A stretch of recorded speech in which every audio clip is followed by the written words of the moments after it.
मानव समाचार, मानवता के हक में। मालेगांव में फायरिंग और मारपीट का सनसनीखेज वाकया।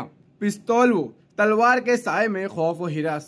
मालेगांव के आयशा नगर इलाके में एक ही गली के रिहायशी दो ग्रुपों में शदीद झगड़ा हो गया, जो बाद में फायरिंग और मारपीट में तब्दील हो गया। पुलिस के मुताबिक बच्चों के मामूली झगड़े को बहाना बनाकर अपने 10 से 12 नामालूम साथियों के साथ शिकायत कुनिंदा के घर के सामने पहुंचा। बताया जा रहा है कि मुलजिम के दोनों हाथों में पिस्तौल थी, जबकि 2 दीगर अफराद के हाथों में तलवार थी। मुलजिम ने शिकायत कुनिंदा पर जान से मारने के इरादे से 2 फायर किए, ताहम शिकायत कुनिंदा के झुक जाने से वो महफूज रहा। दीगर मुलजिमान ने इस पर लातों, मुक्कों और घूंसों से हमला किया, धमकियां दी, जबरदस्ती घर में घुसकर सामान तोड़फोड़ की और मोटरसाइकिल नीचे गिराकर नुकसान किया। इस दौरान शिकायत कुनिंदा का S20 अल्ट्रा मोबाइल फोन और जेब से रखी 50,000 नकद रकम गायब हो गई।